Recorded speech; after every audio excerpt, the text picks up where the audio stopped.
नमो भगवते वासुदेवाय। भक्तों, आज की वीडियो में सुनिए कामदा एकादशी की व्रत कथा।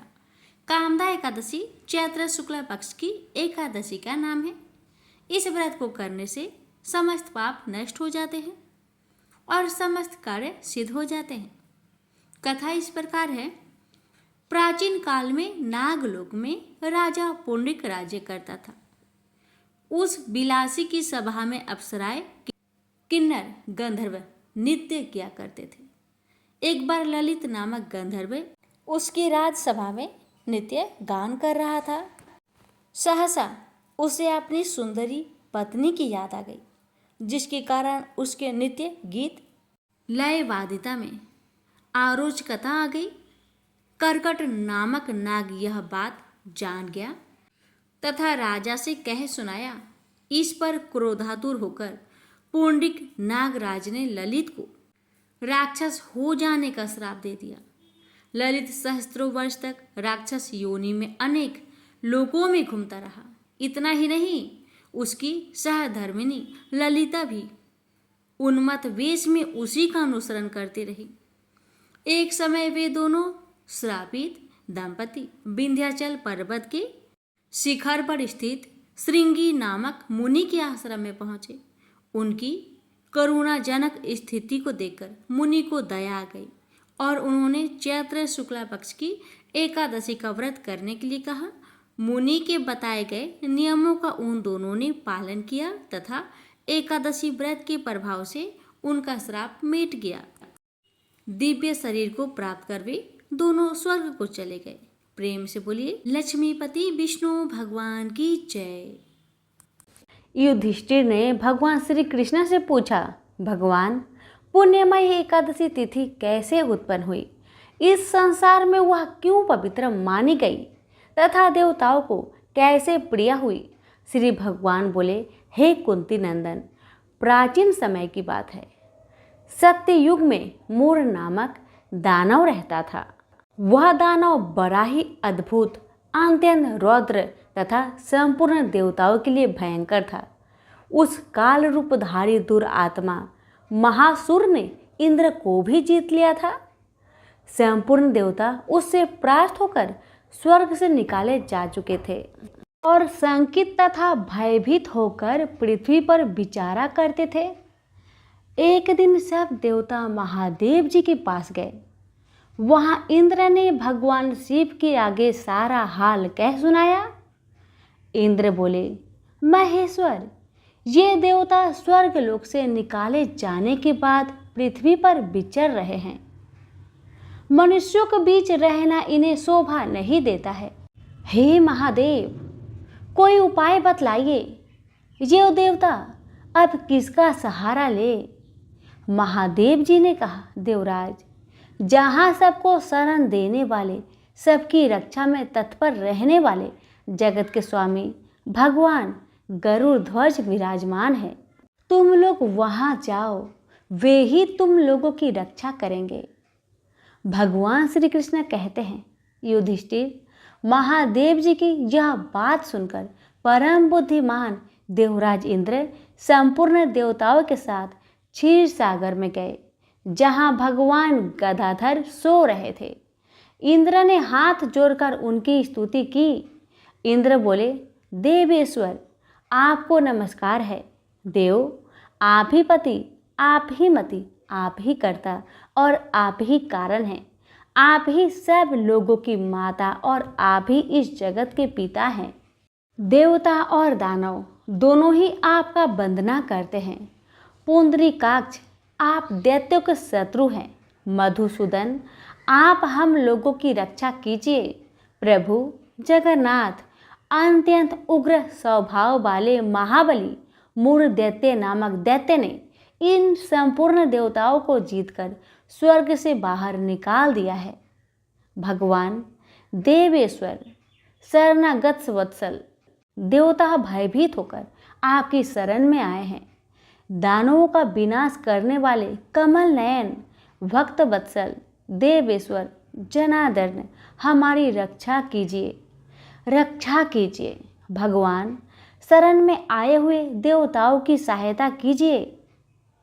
इंद्र की बात सुनकर भगवान विष्णु बोले, देवराज, यह दानव कैसा है, उसका रूप और बल कैसा है तथा उस दुष्ट के रहने का स्थान कहाँ है। इंद्र बोले, देवेश्वर, पूर्व काल में ब्रह्मा जी के वंश में तालजंग नामक एक महान असुर उत्पन्न हुआ था, जो अत्यंत भयंकर था। उसका पुत्र मूर दानव के नाम से विख्यात है। वह भी अत्यंत उत्कट, महापराक्रमी और देवताओं के लिए भयंकर है। चंद्रावती नाम से प्रसिद्ध एक नगरी है, उसी में स्थान बनाकर वह निवास करता है। उस दैत्य ने समस्त देवताओं को परास्त करके उन्हें स्वर्ग लोक से बाहर कर दिया है। उसने एक दूसरे ही इंद्र को स्वर्ग के सिंहासन पर बैठाया है। अग्नि, चंद्रमा, सूर्य, वायु तथा वरुण भी उसने दूसरे ही बनाए हैं। जनार्दन, मैं सच्ची बात बता रहा हूँ, उसने सब कोई दूसरे ही कर लिए हैं। देवताओं को तो उनके प्रत्येक स्थान से वंचित कर दिया है। इंद्र की बात सुनकर भगवान जनार्दन को बड़ा क्रोध आया। उन्होंने देवताओं को साथ लेकर चंद्रावती नगरी में प्रवेश किया। भगवान गदाधर ने देखा दैत्यराज बारंबार गर्जना कर रहा है और उससे परास्त होकर संपूर्ण देवता दसों दिशाओं में भाग रहे हैं। अब वह दानव भगवान विष्णु को देखकर बोला, खड़ा रह, खड़ा रह। उसकी यह ललकार सुनकर भगवान के नेत्र क्रोध से लाल हो गए। विष्णु भगवान बोले, अरे दुराचारी दानव, मेरी इन भुजाओं को देख। यह कहकर भगवान श्री हरि विष्णु ने अपने दिव्य बाणों से सामने आए हुए दुष्ट दानव को मारना आरंभ किया। दानव भय से विहल हो उठे। पांडुनंदन तत्पश्चात श्री विष्णु ने दैत्य सेना पर चक्र का प्रहार किया। उससे छिन्न भिन्न होकर सैकड़ों योद्धा मौत के मुख में चले गए। इसके बाद भगवान मधुसूदन बद्रिका आश्रम में चले गए। वहां सिंहवती नाम की गुफा थी, जो 12 योजन लंबी थी। पांडुनंदन, उस गुफा में एक ही दरवाजा था। भगवान विष्णु उसी में सो गए। वह दानव मूर भगवान को मार डालने के उद्देश्य से उनके पीछे पीछे तो लगा ही था, अतः उसने भी उसी गुफा में प्रवेश किया। वहां भगवान को सोते देख उसे बड़ा हर्ष हुआ। उसने सोचा, यह दानों को भय देने वाला देवता है, अतः निसंदेह इसे मैं मार डालूंगा। युधिष्ठिर, दानव के इस प्रकार विचार करते ही भगवान विष्णु के शरीर से एक कन्या प्रकट हुई, जो बड़ी ही रूपवती, सौभाग्यशालिनी तथा दिव्य अस्त्र शस्त्रों से सुसज्जित थी। वह भगवान के तेज के अंश से उत्पन्न हुई थी। उसका बल और पराक्रम महान था। युधिष्ठिर, दानवराज मूर ने उस कन्या को देखा। कन्या ने युद्ध का विचार करके दानव के साथ युद्ध करने के लिए याचना की। युद्ध छिड़ गया। कन्या सब प्रकार की युद्ध कला में निपुण थी। वह महान असुर उस कन्या के हुक्कार मात्रा से ही जलकर राख के ढेर में परिवर्तित हो गया। दानव के मारे जाने पर भगवान जाग उठे। उन्होंने दानव को धरती पर इस प्रकार निष्प्राण पड़ा देखकर कन्या से पूछा, मेरा यह शत्रु अत्यंत उग्र और भयंकर था, किसने इसका वध किया है? तब कन्या बोली, स्वामीन, आपके ही प्रसाद से मैंने ही इस महादैत्य का वध किया है। श्री भगवान ने कहा, कल्याणी, तुम्हारे इस कर्म से तीनों लोकों के मुनि और देवता आनंदित हुए हैं। अतः तुम्हारे मन में जैसी इच्छा हो उसके अनुसार मुझसे कोई वर मांग लो। देव दुर्लभ होने पर भी वह वर मैं तुम्हें अवश्य दूंगा, इसमें तनिक भी संदेह नहीं है। वह कन्या साक्षात एकादशी ही थी। उसने कहा, प्रभु, यदि आप प्रसन्न है तो आपकी कृपा से सब तीर्थों में प्रधान, समस्त विघ्नों का नाश करने वाली तथा सब प्रकार की सिद्धि देने वाली देवी हो। जनार्दन, जो लोग आप में भक्ति रखते हुए मेरे दिन को उपवास करेंगे, उन्हें सब प्रकार की सिद्धि प्राप्त हो। हे माधव, जो लोग उपवास बिना भोजन के अथवा एक वक्त भोजन ग्रहण करके मेरे व्रत का पालन करें, उन्हें आप धन, धर्म और मोक्ष प्रदान दीजिए। परम दयालु भगवान श्री हरि नारायण बोले, कल्याणी, तुम जो कुछ कहती हो वह सब पूर्ण होगा। सभी प्रेम से बोलिए एकादशी माता की जय, लक्ष्मी नारायण की जय। एक बार इंद्र सहित देवताओं ने भगवान शिव की परीक्षा करनी चाहिए। वह देवों के गुरु बृहस्पति के साथ कैलाश पर्वत पर पहुंचे। शिव ने अपनी आत्मिक शक्ति के बल पर जान लिया कि ये लोग मेरी परीक्षा लेने आ रहे हैं, अतः उन्होंने एक अवधूत का भेष धारण कर लिया और उनके मार्ग में आ खड़े हुए। इंद्र ने उन्हें राह से हट जाने का संकेत किया, किंतु अवधूत भेषधारी शिव अपने स्थान पर खड़े रहे। यह देख इंद्र को क्रोध आ गया। बोले, अरे हट रास्ते से, जानता नहीं मैं कौन हूँ? हट जा, नहीं तो वज्र से तेरे टुकड़े टुकड़े कर दूंगा। धमकी सुनकर अवधूत भेषधारी शिव को क्रोध आ गया। उन्होंने जोर से एक हुक्कार भरी, जिसे सुनकर चारों दिशाएं कांप उठी। गुरु बृहस्पति तुरंत भाग गए कि अवधूत वास्तव में कोई और न होकर स्वयं भगवान शिव है। उन्होंने इंद्र को संकेत करके कहा, क्या अनर्थ कर रहे हो सुरेंद्र? तुम भगवान शिव को नहीं पहचान रहे हो, ये तो साक्षात भगवान शिव है। इंद्र को अपनी भूल का ज्ञान हुआ। वह तुरंत भगवान शिव के चरणों में गिरकर क्षमा याचना करने लगे। क्षमा करे भगवान, मुझसे पहचानने में भूल हो गई। गुरु बृहस्पति ने कहा, हाँ प्रभु, देवेंद्र को क्षमा कर दीजिए, आपको पहचान नहीं पाए थे। अनजाने में ही इन्होंने आपको अब सब कह दिए, क्षमा कीजिए। गुरु बृहस्पति के अनुनय विनय करने पर शिव ने इंद्र को क्षमा कर दिया। इस घटना के कुछ दिनों बाद एक विलक्षण चमत्कार हुआ। समुद्र तट पर गंगा सागर के किनारे एक बालक रेत में पड़ा हुआ रुदन कर रहा था। उसके गले से इतना प्रलयकारी रुदन फूट रहा था कि उससे चारों दिशाएं कांपने लगी। देव, दानव, दैत्य सब घबरा गए। वायु थम सी गई। घबराए हुए देवता इंद्र सहित पितामह ब्रह्मा के पास पहुंचे और उनसे कहा, पितामह, सागर संगम पर एक अद्भुत बालक रेत में पड़ा रो रहा है। वह इतनी जोर जोर से रुदन कर रहा है कि देवों में भय छा गया है। कृपया चलकर इस संकट को दूर कीजिए।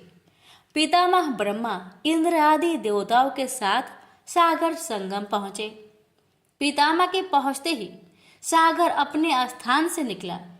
उसने इंद्र सहित पितामह की वंदना की।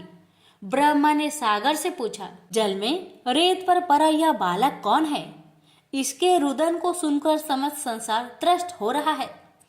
सागर ने कहा, मैं नहीं जानता भगवान। एक दिन एक विलक्षण तेज लहरों में आ गया था, उसी से इस बालक की उत्पत्ति हुई है। यह कहकर सागर ने बालक को गोद में उठाया और ब्रह्मा की गोद में दे दिया। ब्रह्मा की गोद में आते ही बालक ने रोना बंद कर दिया और कुछ देर में अचानक बालक की बाहें आगे बढ़ी। उसकी दोनों बाहें ने ब्रह्मा का गला पकड़ लिया। यह देख अन्य देवता स्तंभित हो उठे। ब्रह्मा ने अपने गला छुड़ाने का प्रयास किया, किंतु बालक के हाथों की पकड़ और मजबूत हो गई। फिर अचानक बालक ने उनका गला छोड़ दिया और मुस्कुराने लगा। ब्रह्मा अपना गला सहलाते हुए बोले, इस बालक का क्या नाम है सागर? सागर बोला, अभी इसका नामकरण नहीं हुआ है पितामह, आप ही इसका कोई नाम रख दीजिए। ब्रह्मा बोले, मैं इसका नाम जलंधर रखता हूँ। आज से यह तुम्हारा ही पुत्र कहा जाएगा। बच्चे का नामकरण करके सागर के हाथों में सौंपकर पितामह सहित सब देवता अपने अपने धाम लौट गए। बालक कुछ बड़ा हुआ तो पितामह की आज्ञा से आचार्य शुक्र ने उसे शिक्षा देनी आरंभ कर दी। देखते ही देखते बालक युवक बन गया। शुक्राचार्य ने उसे दैत्यों का सम्राट बना दिया और कालनेमी नामक एक असुर की वृंदा नामक कन्या से उसका विवाह कर दिया। जलंधर महाबलवान सिद्ध हुआ। देखते ही देखते उसने समस्त सागर के द्वीपों पर अपना शासन स्थापित कर लिया। उसकी पत्नी वृंदा ने हर मामले में उसके साथ सहयोग किया। वृंदा एक सती स्त्री थी। उसे ब्रह्मा का वरदान मिला हुआ था कि जब तक उसका अस्तित्व कायम रहेगा, सुर असुर देव दानव कोई भी उसके पति का बाल भी बांका नहीं कर पाएगा। एक दिन आचार्य शुक्र जलंधर की राजसभा में पधारे। जलंधर ने आचार्य की चरण वंदना की और उन्हें ऊंचे स्थान पर बैठाकर पूछा, आचार्य, हमारे यहाँ एक राहु नामक वीर है।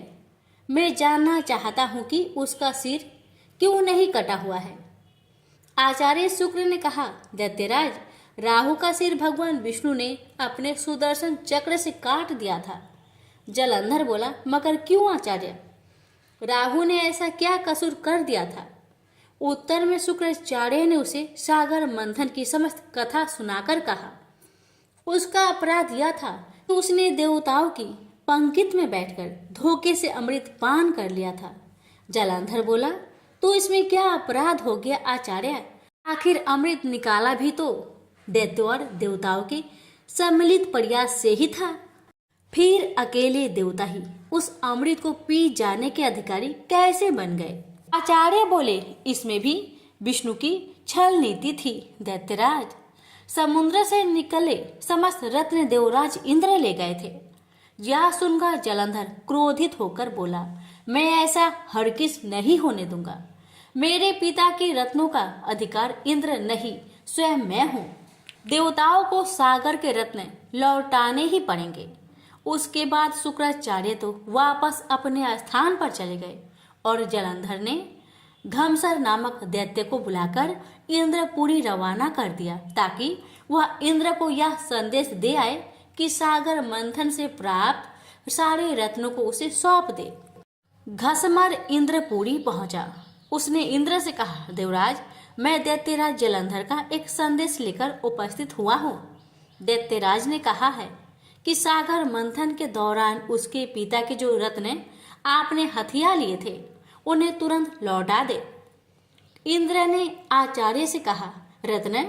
कैसे रत्न? दैत्यराज से कहना कि वह रत्न तो देवों के परिश्रम के फल थे। सेवक बोला, लेकिन परिश्रम तो देव और दानव दोनों ने ही किया था। फिर रत्न अकेले देव के कैसे हो गए? सीधा तरह रत्नों को लौटा दो, वरना इसका परिणाम बड़ा भयंकर होगा। यह सुनकर इंद्र क्रोधित होकर बोला, तुम्हारा इतना साहस, मेरी पूरी में ही मुझे धमकाते हो? ठहरो पापी, मैं अभी तुम्हें इसका मजा चखाता हूँ।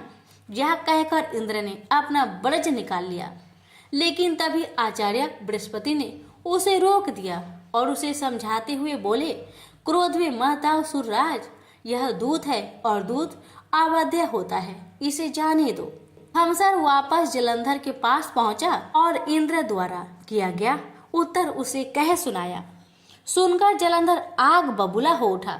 उसने तुरंत चारों दिशाओं में स्थित दैत्यों के पास संदेश भिजवा दिया कि वे तुरंत इंद्रपुरी पर आक्रमण कर दे। साथ ही अपने सेनापतियों शुभ और निशुभ के साथ इंद्रलोक पर चढ़ाई कर दी।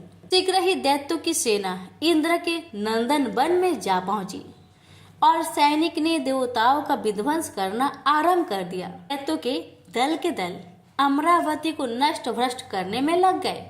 दोनों पक्षों के वीरों की लाशें जमीन पर गिरने लगी।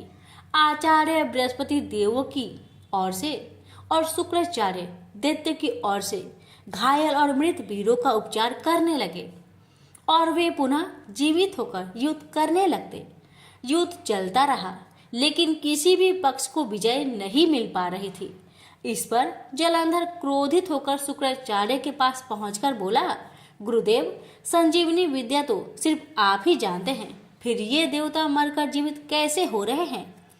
शुक्राचार्य बोले, दैत्यराज, संजीवनी बूटी का उपयोग करना आचार्य बृहस्पति भी जानते हैं। उन्होंने कई देवता इसी काम पर लगा रखे हैं कि वे द्रोणगिरी से संजीवनी बूटी लाते रहे। यदि किसी तरह देवताओं द्वारा द्रोणगिरी से बूटी लाना रोक दिया जाए तो आचार्य बृहस्पति देवों को पुनः जीवित न कर पाएंगे। अंधर बोला, लेकिन हमें इस तरह से तो अपनी सेना का एक बड़ा हिस्सा द्रोणगिरी पर्वत की ओर ले जाना पड़ेगा, और यहाँ तो भयंकर गति से युद्ध चल रहा है। शुक्राचार्य बोले, तो फिर क्यों ना द्रोणगिरी पर्वत को ही सागर में डुबो दिया जाए, ना रहेगा बांस ना बजेगी बांसुरी। शुक्राचार्य की बात सुनकर जलंधर अमरावती छोड़कर द्रोणगिरी पर्वत पर जा पहुंचा और अपने मंत्रविद बाणों से उसे समुद्र में डुबो दिया।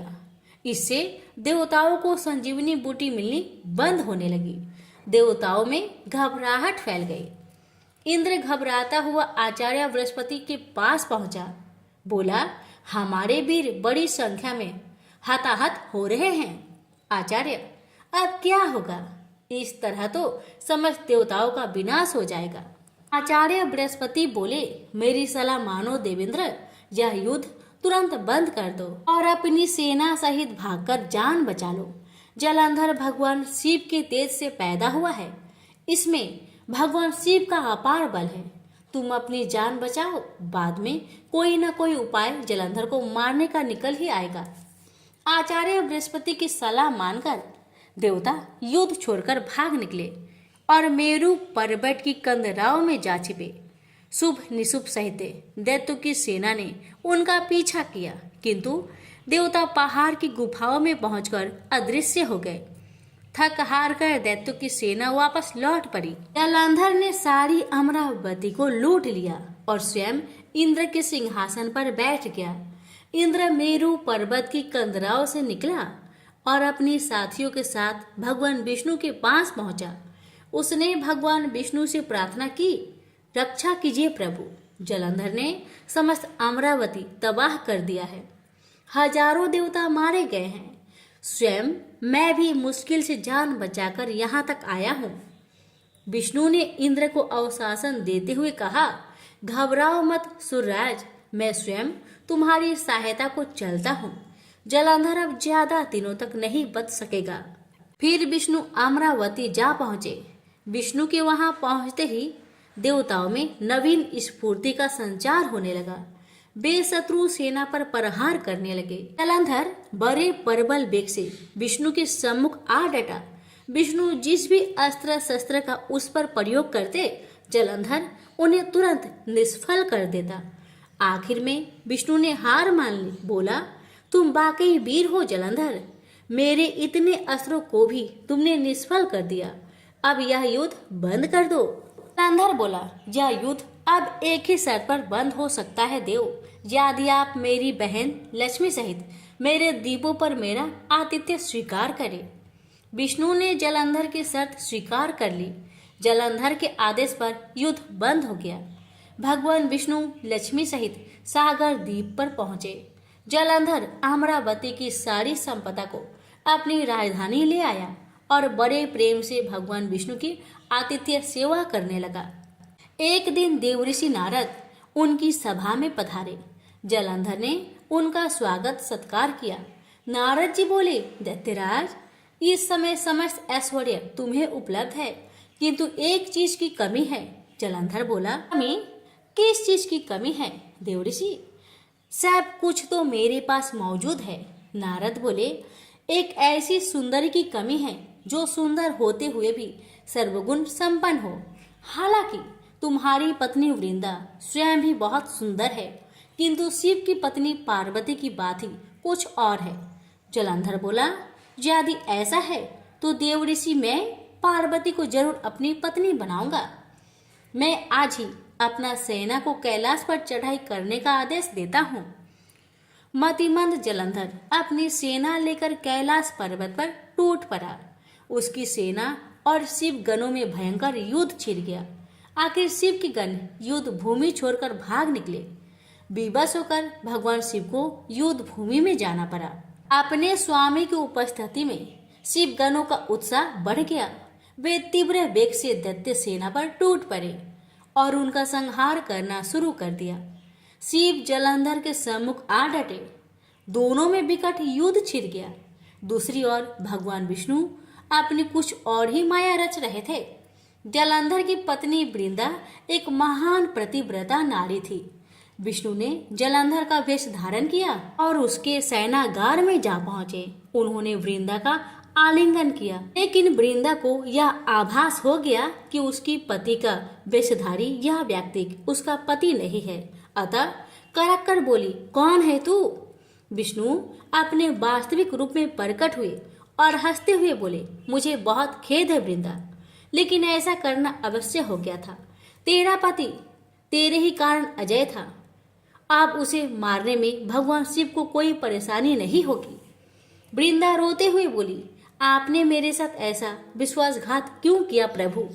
मेरे पति ने तो आपके आतिथ्य सत्कार में भी कोई कमी नहीं छोड़ी थी। भगवान विष्णु ने उसे आशीर्वाद देते हुए कहा, तुम वास्तव में ही एक पूज्य नारी हो वृंदा, लेकिन हर आतताई का एक न एक दिन अंत होता ही है।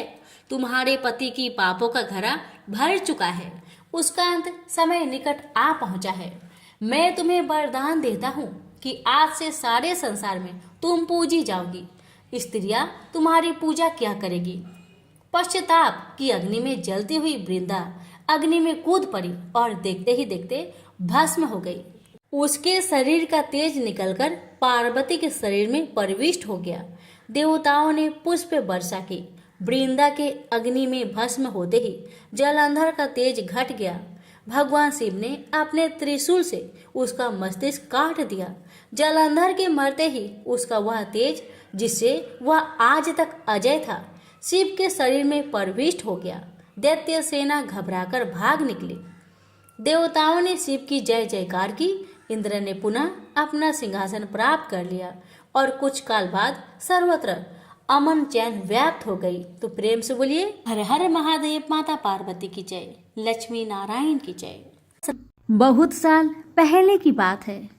एक आलसी लेकिन भोला भाला युवक था जिसका नाम था आनंद। आनंद दिन भर कोई काम नहीं करता, बस खाता ही रहता और सोया रहता। इसके अलावा उसे कुछ आता भी नहीं था क्योंकि वह बहुत आलसी था। आनंद का रहन सहन व्यवहार देखकर घर वाले ने नाराज होकर उसे घर से निकाल दिया, क्योंकि आनंद कोई काम धाम करता ही नहीं था, बस घर में पड़ा रहता था। अब आनंद घर से निकाला जाने पर यूं ही इधर उधर भटकने लगा। भटकते भटकते उसे एक आश्रम मिला। वह आश्रम में गया। वहां उसने देखा कि एक गुरुजी बैठे थे और उनके शिष्य कोई काम नहीं करते, बस मंदिर की पूजा करते थे। आनंद ने सोचा, वाह, ये काम तो मेरे लिए बहुत बढ़िया रहेगा। इसमें तो कोई काम धाम करना ही नहीं पड़ता है, बस पूजा ही तो करना है। आनंद बड़े प्रेम से गुरुजी के पास आकर पूछा, क्या मैं यहाँ रह सकता हूँ गुरुजी? आनंद की बात सुनकर गुरुजी बोले, हाँ हाँ, क्यों नहीं रह सकते। गुरुजी का बात सुनकर आनंद ने कहा, गुरुजी, मैं कोई काम नहीं कर सकता, फिर भी आप मुझे अपने पास रखेंगे? आनंद की बात सुनकर गुरुजी मुस्कुराकर कहने लगे, बेटा आनंद, तुम्हें कोई काम नहीं करना है, बस पूजा करना होगा। आनंद ने कहा, ठीक है गुरुजी, वो तो मैं कर लूंगा। अब आनंद गुरुजी का आश्रम में मजा से रहने लगा। ना कोई काम ना कोई धाम, बस सारा दिन खाते रहो और प्रभु की भक्ति में भजन गाते रहो। आनंद को गुरुजी के आश्रम में रहते हुए महीना भर हो गया। फिर एक दिन आई एकादशी। आनंद रसोई में जाकर देखा, खाने की कोई तैयारी नहीं। उसने गुरुजी से पूछा, आज खाना क्यों नहीं बनेगा गुरुजी? गुरुजी ने कहा, नहीं, आज तो एकादशी है, तुम्हारा भी उपवास है। गुरुजी की बातें सुन आनंद ने कहा, नहीं, अगर मैंने उपवास कर लिया तो कल का दिन मैं नहीं देख पाऊंगा। मैं तो उपवास नहीं कर सकता। मुझे बहुत भूख लगती है, आपने मुझे पहले क्यों नहीं बताया गुरुजी? आनंद की बात सुन गुरुजी ने कहा, ठीक है, तुम उपवास ना करो, पर खाना आज तुम्हारे लिए कोई नहीं बनाएगा, तुम्हें खुद बनाना होगा।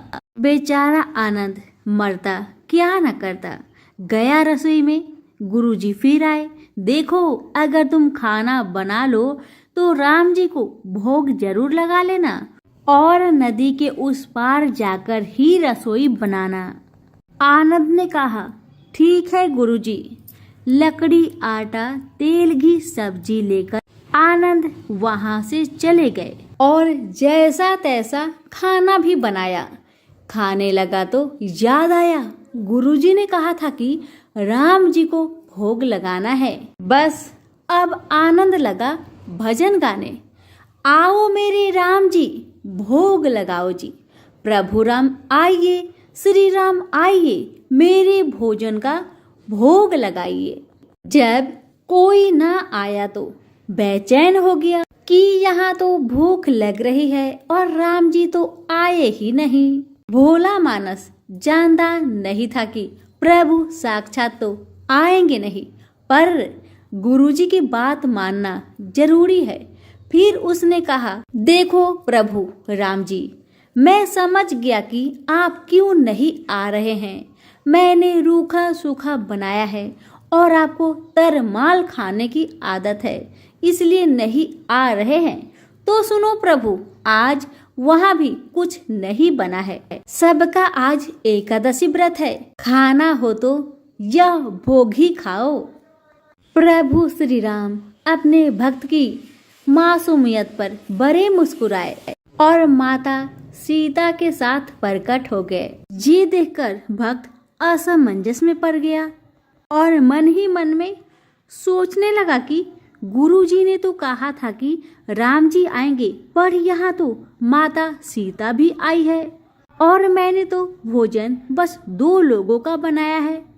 चलो कोई बात नहीं, आज इन्हें ही खिला देते हैं, मैं भूखा ही रह जाता हूँ। आनंद बोला, प्रभु मैं भूखा रह गया, लेकिन मुझे आप दोनों को देखकर बड़ा अच्छा लग रहा है। लेकिन अगली एकादशी पर ऐसा ना करना, पहले बता देना कि कितने जन आ रहे हो, और हाँ थोड़ा जल्दी ही आना। राम जी उसकी बात पर बड़े मुद्दित हुए और प्रसाद ग्रहण कर चले गए। अगली एकादशी तक यह भोला मानस सब भूल गया। उसे लगा प्रभु ऐसे ही आते होंगे और प्रसाद ग्रहण करते होंगे। फिर एकादशी आई तो आनंद ने गुरुजी से कहा, गुरुजी मैं चला खाना बनाने, पर इस बार थोड़ा ज्यादा अनाज लगेगा क्योंकि वहाँ 2 लोग आते हैं। गुरुजी आनंद की बात सुनकर मुस्कुराए और मन ही मन सोचने लगे, भूख के मारे आनंद बावला हो गया है। ये सोचकर उन्होंने कहा, ठीक है ले जा और अनाज ले जा। अब की बार आनंद ने 3 लोगों का खाना बनाया और फिर गुहार लगाई, प्रभु राम आइए, सीताराम आइए, मेरे भोजन का भोग लगाइए। प्रभु की महिमा निराली है। भक्त के साथ कौतुक करने में उन्हें बड़ा मजा आता है। इस बार तो भगवान भाई लक्ष्मण, भरत, शत्रुघ्न और हनुमान जी को लेकर आ गए। ये देखकर भक्त को चक्कर आ गया कि यह क्या हुआ, एक का भोजन बनाया तो 2 आए, आज 2 का खाना ज्यादा बनाया तो पूरा खानदान आ गया। लगता है आज भी भूखा ही रहना पड़ेगा। सबको भोजन लगाया और बैठे बैठे देखता रहा। अनजाने में ही उसकी ये भी एकादशी हो गई। फिर अगली एकादशी आने से पहले गुरुजी से कहा, गुरुजी ये आपके प्रभु राम जी अकेले क्यों नहीं आते? हर बार कितने सारे लोगों को ले आते हैं, इस बार अनाज ज्यादा देना। गुरुजी को लगा कहीं यह अनाज बेचता तो नहीं, देखना पड़ेगा जाकर। भंडार से कहा, इसे जितना अनाज चाहिए आनंद को दे दो, और छुपकर उसे देखने चल पड़े। इस बार आनंद ने सोचा, खाना पहले नहीं बनाऊंगा, पता नहीं कितने लोग आ जाए, पहले बुला लेता हूँ, फिर खाना बनाऊंगा। फिर टेर लगाई, प्रभु राम आइए, श्री राम आइए, मेरे प्रभु भोजन का भोग लगाइए। सारा राम दरबार मौजूद।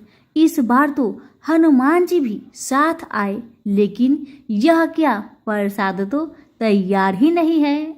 भक्त ठहरा भोला भाला। भोला भाला आनंद बोला, प्रभु इस बार मैंने खाना नहीं बनाया। प्रभु ने पूछा, क्यों?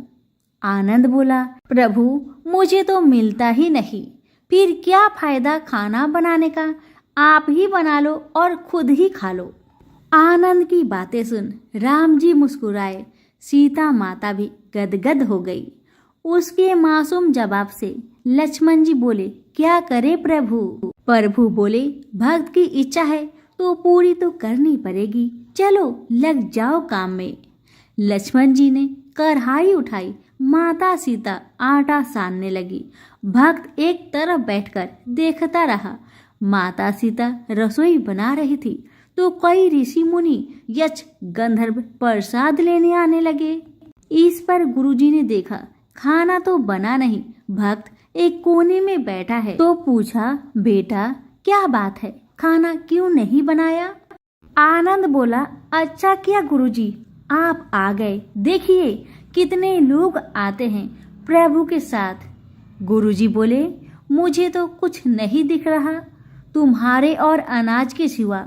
भक्त ने माथा पकड़ लिया, एक तो इतनी मेहनत करवाते हैं प्रभु, भूखा भी रखते हैं, और ऊपर से गुरुजी को दिखाई भी नहीं दे रहे, यह और बड़ी मुसीबत है। प्रभु से कहा, हे प्रभु आप गुरुजी को क्यों नहीं दिख रहे हैं? प्रभु बोले, मैं उन्हें नहीं दिख सकता। फिर भक्त बोला, क्यों प्रभु क्यों? वे तो बड़े पंडित है, ज्ञानी है, विद्वान है, उन्हें तो बहुत कुछ आता है, उनको क्यों नहीं दिखते हैं आप? प्रभु बोले, माना कि उनको सब कुछ आता है, पर वे सरल नहीं है तुम्हारी तरह, इसलिए उनको नहीं दिख सकता। आनंद ने गुरुजी से कहा, गुरुजी प्रभु कह रहे हैं आप सरल नहीं है, इसलिए आपको नहीं दिखेंगे। गुरुजी रोने लगे और कहने लगे, वाकई में मैंने सब कुछ पाया पर सरलता नहीं पा सका तुम्हारी तरह, और प्रभु तो मन की सरलता से ही मिलते हैं। प्रभु प्रकट हो गए और गुरुजी को भी दर्शन दिए। इस तरह एक भक्त के कहने पर प्रभु ने रसोई भी बनाई। यह भक्ति कथा लोक श्रुति पर आधारित है। विनायक जी की जय हो। किसी गांव में एक बूढ़ी माई रहती थी। वह बहुत गरीब थी और आंखों से अंधी भी थी। उसका एक बेटा और बहू थी। वह बुढ़िया सदैव गणेश महाराज की पूजा किया करती थी। एक दिन गणेश भगवान उसकी श्रद्धा भक्ति को देखकर बहुत प्रसन्न हुए।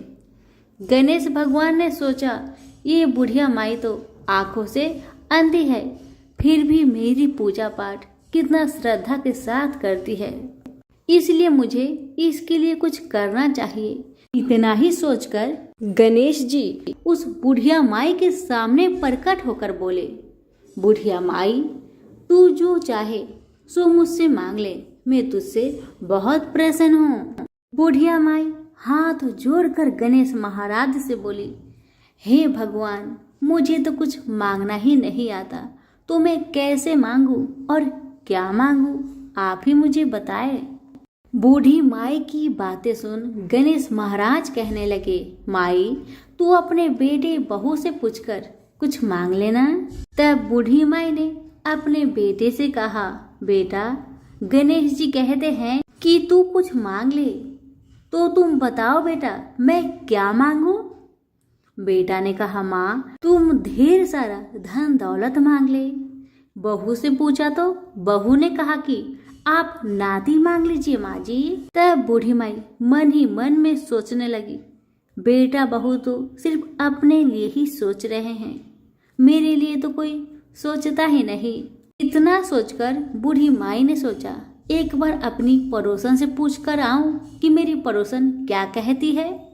बुढ़िया ने पड़ोसन से पूछा तो उसने कहा, बुढ़िया माई तो थोड़े दिन ही जिएगी, क्या तू धन मांगे और क्यों नाती मांगे, तू तो अपनी आंखों की रोशनी मांग ले जिससे तेरी जिंदगी आराम से कट जाएगी। बेटा, बहू और पड़ोसन का राय लेकर बुढ़िया माई गणेश महाराज के पास आई और बोली, हे गणेश महाराज, यदि आप मुझ पर प्रसन्न है तो मुझे 9 करोड़ की माया दे, निरोगी काया दे, अमर सुहाग दे, आंखों की रोशनी दे, नाती दे, पोता दे और सब परिवार को सुख दे और अंत में मोक्ष दे। बुढ़िया माई की बातें सुन गणेश जी कहने लगे, बुढ़िया माई तुमने तो हमें ठग लिया, फिर भी जो तूने मांगा वजन के अनुसार सब कुछ तुझे मिलेगा। यह कहकर गणेश महाराज अंतर ध्यान हो गए। उधर बूढ़ी माई ने जो कुछ मांगा वह सब कुछ मिल गया। गणेश जी महाराज, जैसे आपने उस बुढ़िया माँ को सब कुछ दिया वैसे ही सबको देना। कहानी कहने वाले, सुनने वाले, हुक्कारे भरने वाले सभी के परिवार पर अपनी कृपा सदा बनाए रखना। सभी मिलकर बोलिए, गणेश भगवान की जय हो, विनायक महाराज की जय हो।